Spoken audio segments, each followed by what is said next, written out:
Varicose veins కి సరైన చికిత్స కోసం సంప్రదించండి ఎవిస్ హాస్పిటల్. భక్తిస్త్వయి స్థిరతరా భగవన్ యది స్యాత్ దైవేన నః ఫలిత దివ్య కిశోరవేషే ముక్తి స్వయం ముకులితాంజలి సేవతే స్మాన్ ధర్మార్థ కామగతయ సమయ ప్రతీక్షా. భగవంతుని యందు బుద్ధి నిలవటం ఎంత కష్టమండి. ఏదైనా ఒక విషయం మీద బుద్ధి నిలవటమే బహు కష్టం. అయితే ఈ కృష్ణగాథలు వింటుంటే బుద్ధి నిలబడుతుందట. ఎట్లా నిలబడుతుందో చూద్దాం. అయితే ఈ కంసుడి దగ్గరికి వచ్చినటువంటి నారదుడు దేవలోకానికి వెళ్ళిపోయి ఇప్పుడు కృష్ణుడి దగ్గరికి బయలుదేరాడు. అక్రూరుడు కృష్ణుడి దగ్గరికి బయలుదేరాడు, రేపల్లెకి బయలుదేరాడు పిల్లల్ని వెంట పెట్టుకుని రావడం కోసం. అయితే నారదుడు కూడా వచ్చాడు. వచ్చి స్వామిని నారదుడు కృష్ణుడిని ప్రార్థిస్తూ చెప్పిన మాటల్ని పోతన గారు బహు చక్కగా చెప్పారండి. పద్యం చెప్పటం లేదు, అర్థమే చెప్తాను చూడండి. ప్రపంచమంతా ఉన్న శక్తివి తండ్రి, నువ్వు సర్వనియామకుడివి. అంటే నువ్వు ఎవడేం చెయ్యాలి అనేది నియమించేది సాక్షాత్ భగవంతుడే. మనం చేసేదంతా మన సొంతం కాదట. కట్టెలలో అగ్ని ఉన్నట్టుగానే ఒక కట్టె ఉంది, ఆ కట్టెలో నిప్పు ఉంది అని చెప్తారు. నిప్పు ఎట్లా ఉంటుందండి? పచ్చి కట్టెలో నిప్పు ఉందంటే ఉంది, కనపడదు మనకది. దానికి నిప్పు అంటించినప్పుడు అందులో ఉన్న అగ్ని బయటపడుతుంది. అదేవిధంగా సమస్త ప్రాణులలోనూ ప్రవేశించి ఎలాంటి వికారాలకు లోను కాకుండా ఏకరూపుడువై విలసిల్లుతున్నావు. ఆత్మజ్యోతి రూపంలో భగవంతుడు ప్రతి శరీరంలోనూ, ప్రతి మానవుడు, ప్రతి జీవి రూపంలోనూ ఉంటాడు. అతను ఏ వికారానికి లోను కాడు. ఆత్మసాక్షిగా ఉండి లోపల మన వెనక లోపల వెలుగుతూ ఉంటాడు, మనతో ఉంటాడు భగవంతుడు. మన ప్రతి వాళ్ళతోటి ఆ భగవంతుడు మన నుంచి వెళ్ళిపోయినప్పుడే మనం ఈ పాంచభౌతిక శరీరాన్ని విడిచిపెట్టేస్తాం. మనం అని మనం చెప్పుకుంటున్నది మనము కాదు, భగవంతుడే. అయితే హృదయ కుహరమందు గూఢంగా ఉన్నావు. జీవులున్నొచ్చే క్రియాకలాపాలకి కేవలము సాక్షిభూతుడుగా ఉన్నావు. నీవు సర్వస్వతంత్రుడవు. నీకు అధీనమైన మాయాశక్తి చేత సత్వరజస్తమో గుణాలని కల్పిస్తున్నావు.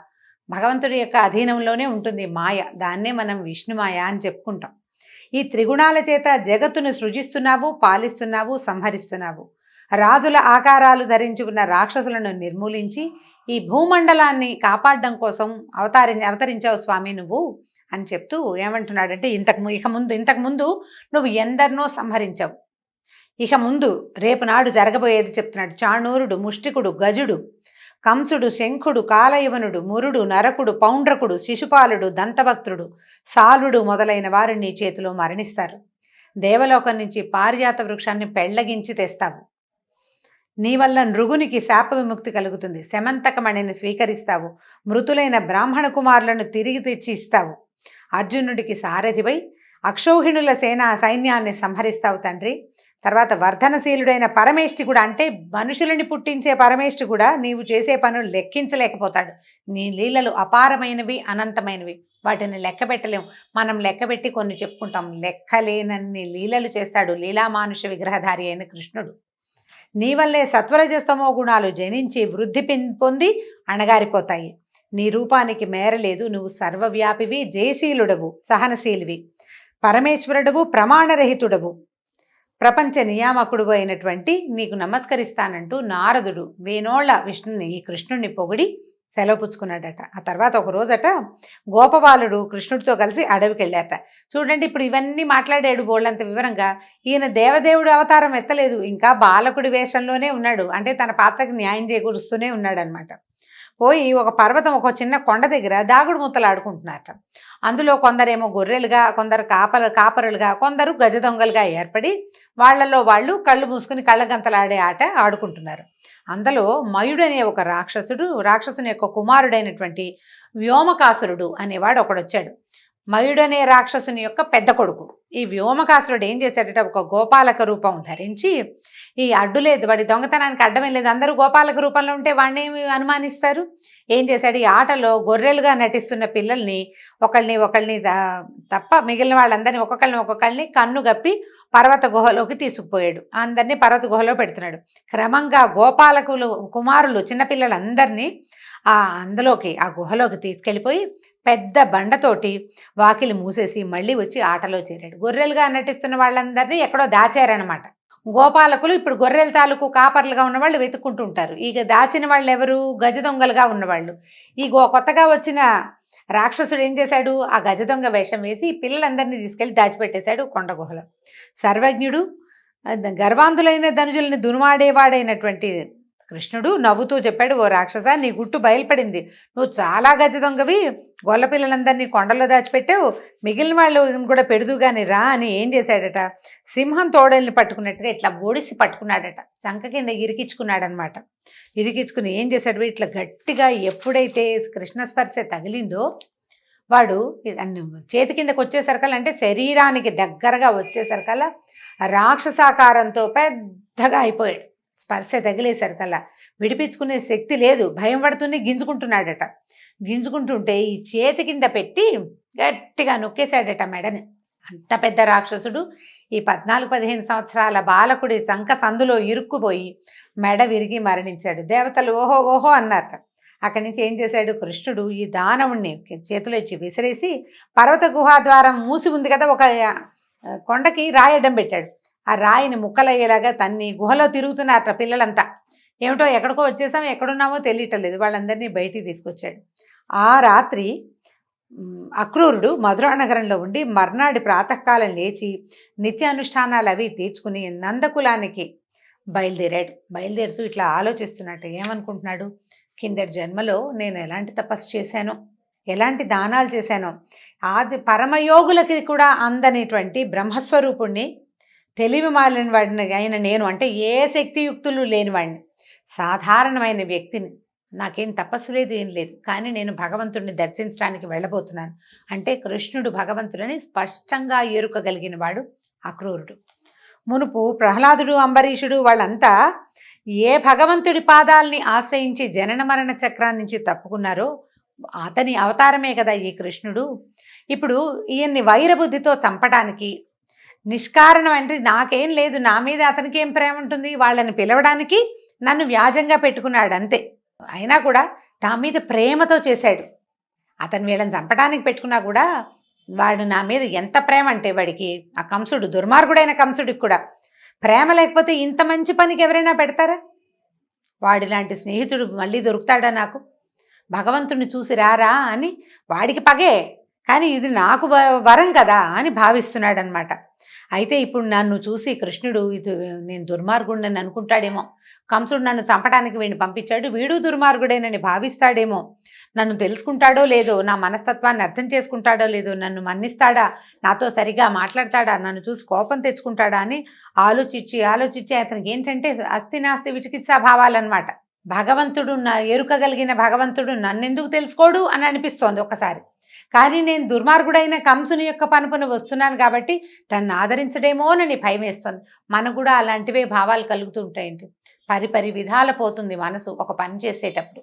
సరిగా చేస్తున్నామో లేదో తెలీదు, అవతల వాళ్ళు ఎలా మన్ని తీసుకుంటారో అర్థం కాదు. ఈ భావాలతో సతమతం అవుతూ ఏం చేస్తున్నాడు, అలా వెళ్తూ ఉంటే ఈ వెళ్ళే దారిలో అడవి మృగాలు, అంటే అతనికి మంచి శకునాలు కనబడుతున్నాయన్నమాట. మంచి జంతువులు ఇతన్ని ప్రదక్షిణంగా అతన్ని దాటుకుని వెళ్తున్నాయట.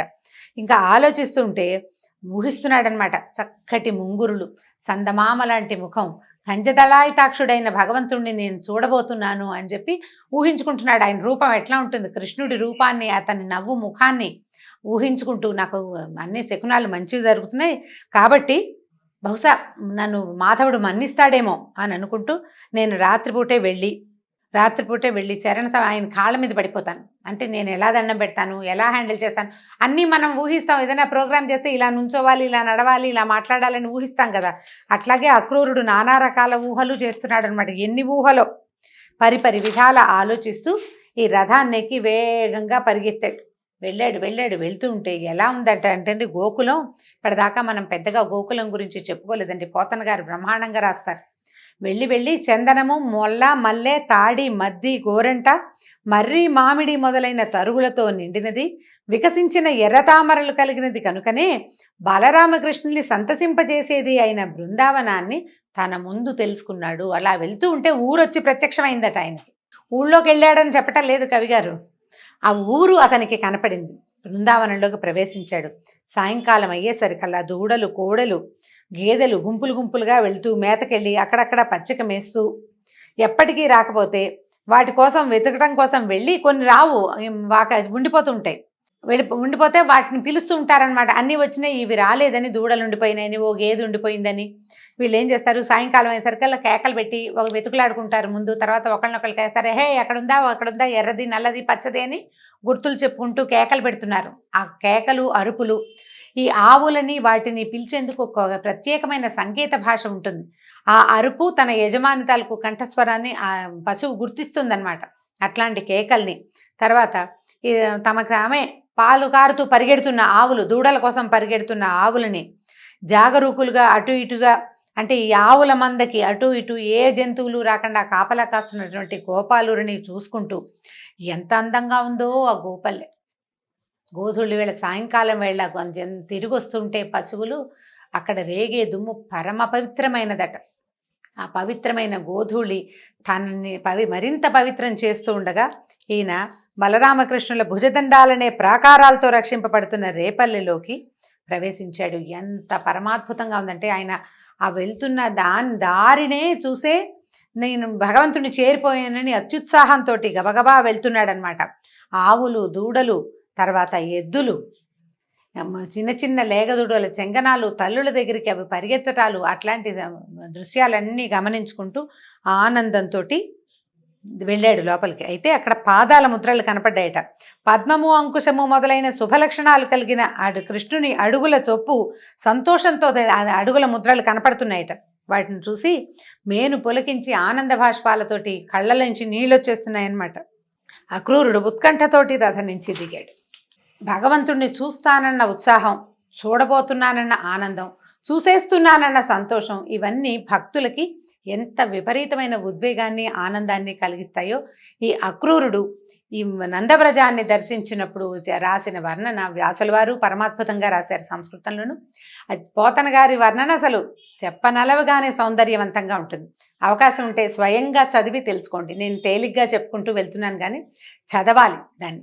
ఒక్కొక్క పదము, ఒక్కొక్క విషయము మనం స్వయంగా చదువుతూ ఉంటేనే ఆ అత్యద్భుతమైన పరమానంద అనుభూతి ఏమిటి అనేది మనకు తెలుస్తుంది.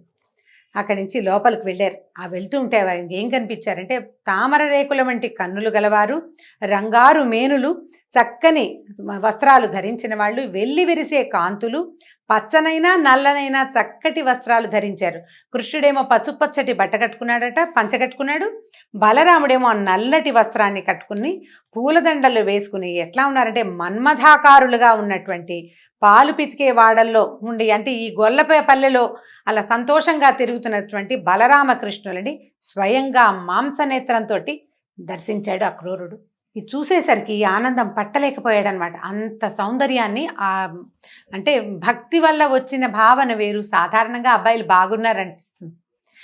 ఈ కనపడుతున్న అందమైన అబ్బాయే భగవంతుడని, ఆ పక్కనున్న బంగారు రంగుతో వెలిగేవాడే ఆయన యొక్క పాన్ పని తెలుసుకున్నవాడి భావన వేరేగా ఉంటుంది కదా. సాధారణంగా అబ్బో బాగున్నారండి, ఓ పిల్లాడు పచ్చగా ఉన్నాడు, ఓ పిల్లవాడు నల్లగా ఉన్నాడు అంటే సాధారణ భావం.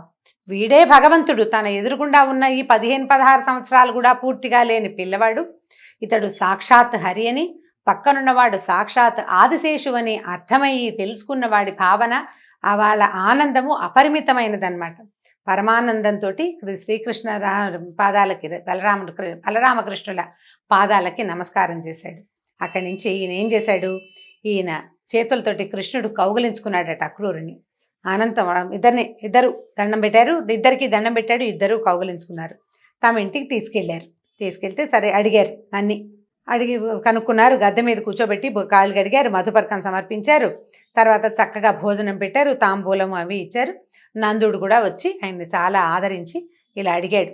ఏమన్నాడు, ఏమిటయ్యా అక్రూరా, చెల్లెలు వద్దు వద్దని ఏడుస్తుంటే నీచుడై మేనల్లుళ్ళని చంపిన మీ కంసుడు బతికుండగా, అంటే వాడుండగా దశార్హ వంశపు వాళ్ళైన మీకు భూమి మీద బతుకుందా? మీరు ఎట్లా ఉంటున్నారు అతని దగ్గర? చెల్లెలు ఏడుస్తుంటే ఆమె పిల్లల్ని చంపిన దుర్మార్గుడు రాజు, అతన్ని సేవించేవాళ్ళు మీరు. మీ వంశం వాళ్ళు బతికేందుకు అవకాశం ఉందా నాయన? మిమ్మల్ని మీరు బాగున్నారా అని ఎలా అడగాలి నేను? మీరున్నది ఎట్లాంటి వాడు, దుర్మార్గుడైన వాడి పాలనలో కదా అని అన్నాడు. అనేసరికల్లా అప్పుడు అందరు నిదానంగా ఒకళ్ళు ప్రశ్నించుకున్నారనమాట. మీరు వాళ్ళంతా బాగున్నారా, చుట్టాలు బాగున్నారా, ప్రజలు కులాసాగా ఉన్నారా అని అడిగి కృష్ణుడు అడుగుతున్నాడు. మా మామ కంసుడు నిర్భయంగా ఉన్నాడా? అయితే నన్ను కన్నక పాపానికి పాపం, వసుదేవులు ఇద్దరు కారాగారంలో క్షేమంగా బతికే ఉన్నారా అని కృష్ణుడు అడిగాడట. నువ్వు ఇక్కడికి వస్తుంటే నువ్వు వస్తున్నావనే సంగతి ఊరంతా తెలుసు. మా అమ్మ నాన్న అంటే దేవకి వసుదేవులు ఏమైనా చెప్పమన్నారా? నా సంగతి తెలియలేదని వాళ్ళు బాధపడుతున్నారు, దుఃఖం పడుతున్నారా? కంసుడి వల్ల వాళ్ళు ఎలాంటి బాధలు పడుతున్నారో నాకు అర్థమయ్యేలాగా చెప్పు. అక్కడ ఏం జరుగుతోంది? తర్వాత నువ్వెందుకు వచ్చావు ఇక్కడికి అని అడిగాడు. అడిగితే అప్పుడు అక్రూరుడు ఏం చెప్పాడంటే, నారదుడు వచ్చి చెప్పిన సంగతులు. నారదుడు వచ్చి ఏం చెప్పాడు? చాలా తేలిగ్గా 4 వాక్యాల్లో నువ్వు చంపబోయిన పిల్ల యశోద కూతురు, దేవకికి పుట్టిన పిల్లవాడు నందవ్రజంలో ఉన్నాడు, వసుదేవుని భార్య అయిన రోహిణి గర్భంలో ఇంకో పిల్లాడు పుట్టాడు, వాళ్ళిద్దరూ అక్కడే ఉన్నారు, నీ మరణం తథ్యమని చెప్పెళ్ళాడు. అది చెప్పాడు. తర్వాత కంసుడికి ఈ యాదవులందరి మీద ఎంత కోపం వచ్చింది, వీళ్ళ వల్లే ఇలా పిల్లలు తప్పించుకున్నారని కోపం, దేవకి వసుదేవుల్ని చంపుదామనుకున్నాడు. తర్వాత వాళ్ళిద్దరిని ఏమో కారాగారంలో పెట్టించాడు, చెరసాలలో ధనుర్యాగం పేరుతోటి తనని పంపించాడు అని ఈ విషయం అంతా చెప్పాడు. ఇట్లా ఆలోచిస్తున్నాడు. ఈ రకంగా మీకు మృత్యువుని అరేంజ్ చేసి పెట్టాడు అని చెప్పేసరికల్లా రామకృష్ణులు నవ్వారు. ఇద్దరు చుట్టూతా చేరిన నందడికి గొల్ల పెద్దలకి ఇట్లా చెప్పారట. ఏమంటున్నారు? రాజైన కంసుడు ధనుర్యాగం దర్శించడానికి పంపాడు, కబురు పంపించాడు మనకి.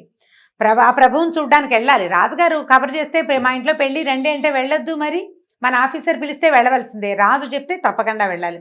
కాబట్టి మీ ఇళ్లలో ఉన్నటువంటి పాలు, పెరుగు, నెయ్యి, కట్నాలు, కానుకలు అన్నీ మీ శక్తి అనుసారం అమర్చండి. మొదట బళ్ళని సమాయత్తం చేసుకుందాము, మనమంతా మధురా నగరానికి వెళ్దామన్నాడు.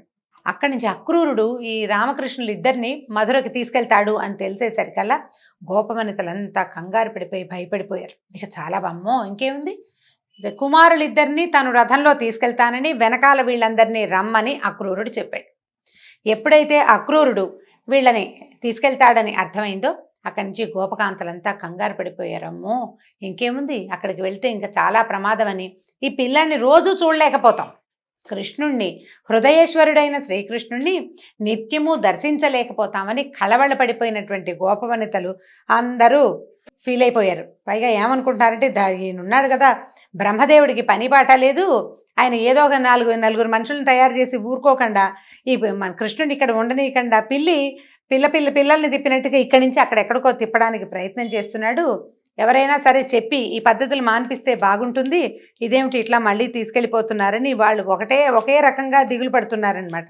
ఒకళ్ళు ఏడ్చేస్తున్నారు వెళ్ళొద్దు అని, వెళ్ళకూడదని. కొంతమంది యశోదా దగ్గరికి వెళ్ళి చెప్తున్నారు, పిల్లవాడిని పంపించొద్దు, కృష్ణుడిని పంపొద్దని. నేను పిల్లవాడని చెప్తున్నాను కానీ వాళ్ళు అట్లా చెప్పట్లేదు, మా హృదయేశ్వరుని పంపించొద్దనే చెప్తున్నారు. ఎన్ని విధాలో ప్రయత్నం చేశారు, బతిమలాడారు, అడిగారు, వద్దు నువ్వు వెళ్ళొద్దు అని చెప్పి. అప్పుడు ఏం చెప్పారంటే, సరే వీళ్ళకి కనపడకుండా వెళ్ళిపోయాడట, మళ్ళీ వస్తానని. కొంతమంది అంటే రాత్రిపూట సాయంకాలం అయ్యేసరికల్లా దూతికలకి వీళ్ళు అందరు పిలుస్తున్నారనమాట, వాళ్ళు నేను రమ్మంటున్నారు, వీళ్ళని రమ్మంటారని కృష్ణుడి దగ్గరకు వచ్చి చెప్పే వాళ్ళకి మళ్ళీ వస్తామని చెప్పించాడు, మళ్ళీ కలుద్దామని చెప్పించాడు. ఈ తర్వాత గోపి మళ్ళీ వస్తానని చెప్పి పెరుగు బళ్ళ నిండా కానుకలు, పాలు, పెరుగు, వెన్న, నెయ్యి ఎత్తించుకుని నందుడు మొదలుగా కలిగిన గోపకులు వెంటరాగా అక్రూరుడితోలే రథాన్ని ఎక్కి కృష్ణుడు బలరామ సమేతంగా బయలుదేరాడు. వాళ్ళందరూ బళ్లలో బయలుదేరితే అక్రూరుడు వేసుకొచ్చినటువంటి రథం మీద బలరాముడు మరియు కృష్ణుడు ఎక్కి అతనితోటి పాటు బయలుదేరారు. ఇంకేముంది, గుర్రం బండి వెళ్ళిపోతోందని ఘోష యువతలంతా ఏడుస్తూ నుంచున్నారట. దూరంగా ఆ బండి నడిచినంత దారి గుర్రబండి తాలూకు పైన దిగుతున్న తెల్లని పతాకం, ఆ గుర్రాలు పరిగెడుతుంటే వచ్చే దుమ్ముని చూస్తూ దూరంగా భగవంతుడు తమ నుంచి దూరం అయిపోతున్నాడన్న భావనతోటి అట్లా చూస్తూ ఉండిపోయారనమాట. అయితే వీళ్ళు అలా క్రమంగా యమునా నదిని దర్శించారు. అంటే ఈ ఊరు దాటి వెళ్తున్నారనమాట. కాళిందిని చూసి నదీ జలాన్ని కూడా తాగి తర్వాత అక్కడ మేము ఇక్కడ మళ్ళీ ఎప్పటికీ ఈ నీరు తాగుతాము అన్న భావనతోటి రథం దిగి మంచినీళ్లు తాగి, సరే వేద మంత్రాలు జపిస్తూ ఈయనేమో జపం చేసుకుంటున్నాడు కాళిందిలో, వీళ్ళిద్దరూ మంచినీళ్ళు తాగి రథం ఎక్కి కూర్చున్నారనమాట. తర్వాత ఏం జరిగిందో వచ్చే సంచికలో తెలుసుకుందాం. నమస్కారం.